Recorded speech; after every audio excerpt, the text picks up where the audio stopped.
이달부터 개통한 GTX-A 수서 동탄 구간. 출퇴근 시간이 아닌 오후라지만 승강장에도 열차 안에도 승객이 거의 없습니다. 당초 정부가 예상한 하루 이용객은 2만 1,000명. 하지만 개통 한 달 평균 이용객 수는 7,000에서 8,000명에 불과해 3분의 1 수준입니다. 동탄과 성남역 사이 구성역이 아직 개통되지 않았는데 구성역을 제외한 예상치로 봐도 역시 전망의 절반밖에 채우지 못했습니다. 동탄역 등 역까지 접근성이 떨어지는 게 한 이유입니다. 이런 광역교통수단은 이제 연계교통이 훨씬 중요하거든요. 역으로 오는 마을버스나 이런 연계교통수단이 아직 잘 구성이 안 돼 있을 가능성도 있어요. 전 구간 완전 개통이 늦어지는 것도 문제입니다.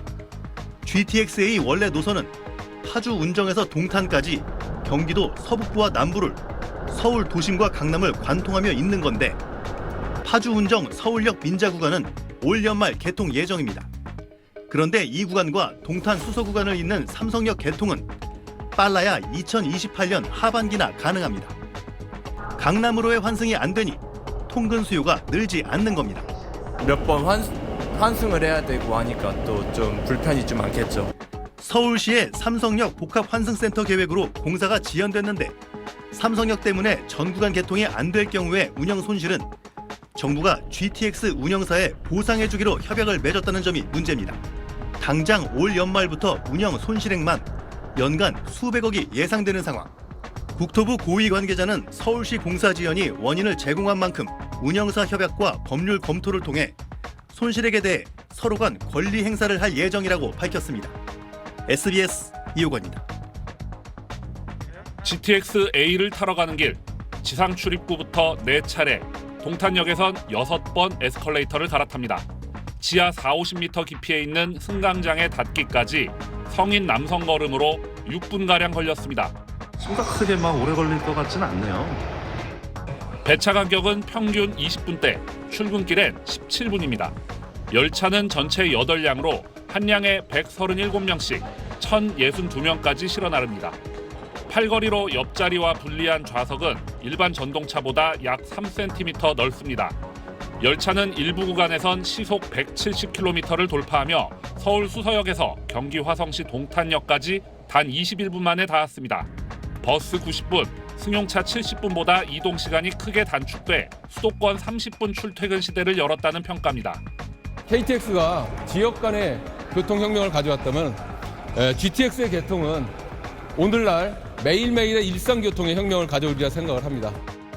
다만 배차 간격이 촘촘하지 않아 앱을 통해 미리 배차 시간을 확인할 필요가 있습니다.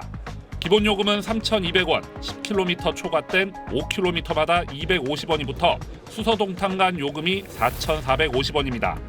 SRT보다는 싸고 수도권 버스와 전철 환승 할인, 5월 이후 K패스 환급을 적용받습니다.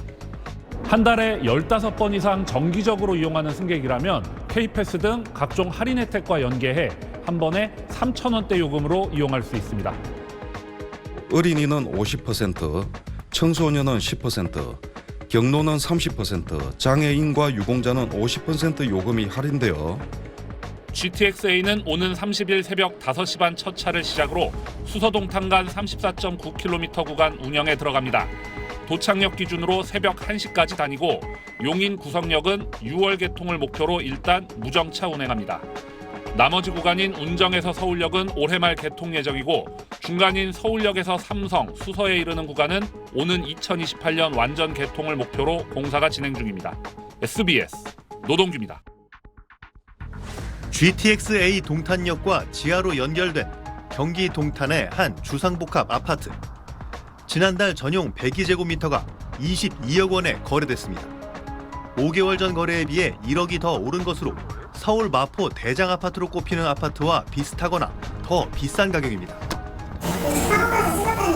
그러면 서울에 웬만한 데보다 비싼 거 아니에요? GTX B 노선이 가게 되는 강원 춘천 아파트 값도 노선 발표 직후인 1월 말부터 5주 연속 올랐습니다. 부동산 침체기에 GTX 개통이 호재로 작용하면서 이 지역을 중심으로 전세 끼고 집 사는 이른바 갭 투자가 다시 고개를 드는 모습입니다. 올해 들어 최근 3개월간 동탄 신도시가 있는 화성에서 이뤄진 갭 투자 거래는 52건으로 전국에서 가장 많았습니다. 최근 전셋값이 계속 오르면서 매매가와 차이가 좁혀지는 추세이기 때문입니다. 동탄 1신도시의 이 아파트 전용 84제곱미터는 지난해 말 매매가가 4억 8,500만 원인데 전세가는 4억 3,600만 원으로 차이가 5천만 원도 나지 않았고, 근처 다른 아파트 같은 면적도 지난달 매매가 6억 2천만 원, 전세가 5억 2천만 원으로 차이가 1억 정도에 불과했습니다. 갭투자에 대한 논의가 조금 있었어요. 갭투자들이 이제 금단가격이고 두 개가 거래가 과거 노도광처럼 갭투자가 몰릴 경우 커질 변동성엔 주의해야 합니다. MZ세대의 갭 투자의 성지 같은 곳으로 변동성이 강한 게 특징입니다. 개통 기대감 때문에 이미 아파트 가격이 많이 오른 데다 부동산 경기가 안 좋다 보니까 추가적으로 상승할 가능성은 높지 않아 보입니다. 전체 개통까진 4, 5년이 더 걸리는 점과 GTX 역과의 근접성 등도 잘 따져봐야 합니다. SBS 이호건입니다.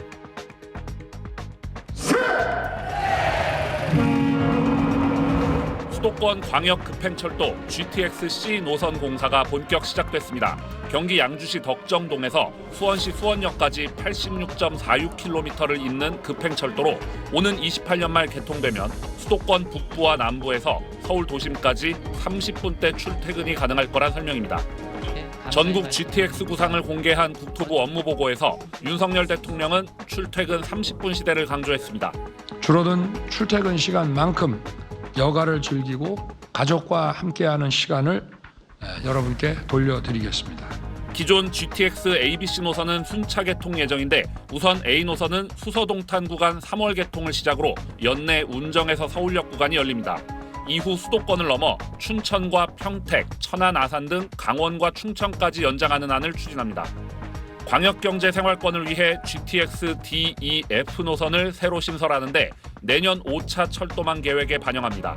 또 전국 GTX 구축을 위해 대전, 충북에 이어 경남과 호남권 등지에서도 노선 발굴이 추진됩니다. 부산, 울산, 경남, 대구, 경북, 광주, 전남 등도 지자체와 함께 새로운 GTX 노선을 개발해 나가겠습니다.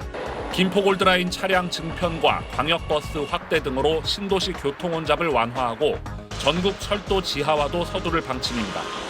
모두 134조 원이 드는 막대한 재원은 절반 이상이 민자 유치 그리고 지자체 분담으로 해결한다는 방침인데 아직 구체적인 사업성 검토가 이루어지지 않았고 지자체별 재정 형편이 달라 사업 속도에도 큰 차이가 날 수 있습니다. 지금 ABC도 계획했던 스케줄대로 못 가는 상황 속에서 도시 축소기로 진행되는 과정이기 때문에 선택과 집중이 필요하지 않을까. 전국 GTX 계획에 따른 수혜가 예상되는 강원과 충청권은 일제히 환영했는데 워낙 장기 과제인데다 A와 C 노선을 제외한 다른 노선은 아직 첫 삽도 뜨지 못한 상황이라 실현까지는 갈 길이 멀다는 분석입니다. SBS 노동규입니다.